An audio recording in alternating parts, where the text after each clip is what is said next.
ಚಳವಳಿ ಭಾಳ ಮಹತ್ವಪೂರ್ಣದ. ಅದಕ್ಕೆ ಈಗ ಪಾಲಿಕೆಯಲ್ಲಿ ರಾಜ್ಯದ ಪರ ನಿರ್ಣಯ ಅಂಗೀಕಾರಕ್ಕಾಗಿ ಎಂಥದ್ದೇ ಹೋರಾಟ ಆಗೋ ಪ್ರಾಣ ತ್ಯಾಗಕ್ಕೂ ಸಿದ್ಧ ಅಂತ ಈ ಸಂದರ್ಭದಲ್ಲಿ ಅವರು ಸ್ವಾಮೀಜಿಯವರು ಹೇಳ್ತಾ ಇದ್ದಾರೆ. ನಮ್ಮ ರುದ್ರಾಕ್ಷ ಮಠದ ಅಲಂಪುರ ಸ್ವಾಮೀಜಿಯವರು, ನೋಡಪ್ಪ ಇದು ನಮ್ಮದು ಅವಿಭಾಜ್ಯ ಹಂಗಂತ ಆಗಬೇಕಾ, ಇಲ್ಲ ಎಲ್ಲದಕ್ಕೂ ನಾವು ಪ್ರಾಣ ತ್ಯಾಗಕ್ಕೂ ತಯಾರಿದ್ದೀವಿ ಅನ್ನೋಂಥ ಮಾತನ್ನು ಮಾತಾಡೋ ಮೂಲಕ ತಮ್ಮ ಅಭಿಮಾನವನ್ನು, ಅದರಲ್ಲೂ ಬೆಳಗಾವಿ ಕನ್ನಡದ ನೆಲಗಟ್ಟು ಕರ್ನಾಟಕ ಉಳಿಬೇಕು ಅನ್ನೋದು ಮಾತನ್ನು ಒತ್ತಿ ಹೇಳ್ತಾ ಕನ್ನಡ ಹೋರಾಟಗಾರರಿಗೆ ಎಲ್ಲರಿಗೂ ಇದನ್ನು ಹೋರಾಟ ಮುಂದುವರಿಸೋಣ ಮಾತನ್ನು ಆ ದಿಶೆಯಲ್ಲೇ ವಿಶೇಷವಾಗಿ ಏನನ್ನ ಕನ್ನಡಿ ಅವರು ಸಹಿತ ಮಾತಾಡಿದ್ದಾರೆ. ಆ ಸಂದರ್ಭದಲ್ಲೇ ನಾನು ಸಹಿತ ಶಾಸಕ ಮತ್ತು ಸದಸ್ಯರೊಂದಿಗೆ ಚರ್ಚೆ ಮಾಡ್ತೀನಿ. ಬೆಳಗಾವಿ ಎಂದೆಂದಿಗೂ ಕರ್ನಾಟಕದ ವಿಭಾಗ ಅಂಗವೇ. ಈ ಹೇಳಿಕೆಗೆ ನಾನು ಬದ್ಧನಿದ್ದೇನೆ.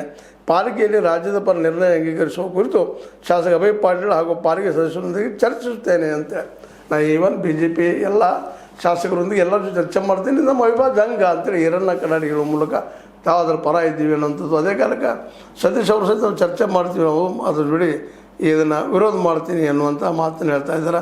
ಅದಕ್ಕೆ ಮುಖ್ಯವಾಗಿ ಆಸಿಫ್ ಸೇಠ್ ಈ ವಿಶೇಷವಾಗಿ ಬೆಳಗಾವಿ ಉತ್ತರ ಕ್ಷೇತ್ರದ ಶಾಸಕರು ಅವರು ಇವತ್ತು ಆ ಒಂದು ಮೀಟಿಂಗ್ದಲ್ಲಿ ಮಾತಾಡಿದ್ದಾರೆ. ಬೆಳಗಾವಿ ಕರ್ನಾಟಕದ ಅವಿಭಾಜ್ಯ ಅಂಗ ಎಂಬ ಠರಾವನ್ನು ಮಹಾನಗರ ಪಾಲಿಕೆಯಲ್ಲಿ ಮಂಡಿಸಬೇಕು ಎಂದು ಕನ್ನಡ ಪರ ಸಂಘಟನೆಗಳು ಸಾಕಷ್ಟು ಹೋರಾಟ ಮಾಡುತ್ತೇವೆ. ಮುಂದಿನ ಪರಿಷತ್ ಸಭೆಯಲ್ಲಿ ಈ ವಿಷಯವನ್ನು ನಾನೇ ಎತ್ತುತ್ತೇನೆ ಅಂತ ಹೇಳಿದರೆ, ಅದೇ ಕಾಲಕ್ಕೆ ಸತೀಶ್ ಅವರು ಸಹಿತ ಎಲ್ಲ ಕನ್ನಡ ಹೋರಾಟಗಾರರು ಮಾಡ್ರಿ ಇದನ್ನು ಅನ್ನೋಂಥ ಮಾತಾಡಿದ್ದಾರೆ. ಅವರು ಅದಕ್ಕೆ ಪಾಸಿಟಿವ್ ಆಗಿ ಮಾತಾಡಿದಾರೆ ಅಂತ ಸುದ್ದಿಗಳು ಬರ್ತಾ ಇದ್ದಾವೆ. ಯಾಕಂದ್ರೆ ಗಡಿ ವಿಷಯ ಸುಪ್ರೀಂ ಕೋರ್ಟ್ನಲ್ಲಿ ಇರುವ ಕಾರಣ ಟರಾವ್ ಪಾಸ್ ಮಾಡಲು ಬರುವುದಿಲ್ಲ ಅಂತ ಹೆಂಗೆ ಹೇಳಿದ್ರಿ ಇವರು? ಈಗಾಗಲೇ ವಿಜಯ ಮೌರ್ಯ ಅವರು ಮಾಡಿದ್ರಲ್ಲ, ಆಳದಾಗ ಯಾಕೆ ಉಪಯೋಗ ಕೊಟ್ಟರು ಅನ್ನುವಂಥ ಪ್ರಶ್ನೆ ಇರ್ತಾ ಇದ್ದಾರೆ. ಈಗಿನ ನಗರ ಪಾಲಿಕೆಯ ಮೇಯರ್ ಮತ್ತು ಉಪಮೇಯರ್ ಇದ್ದಂಥವರು ಇದು ತಪ್ಪಿಸಿಕೊಳ್ಳುವಂಥ ಪ್ರಯತ್ನ ಮಾಡಿದ್ದರು ಅನ್ನುವಂಥ ಮಾತನ್ನು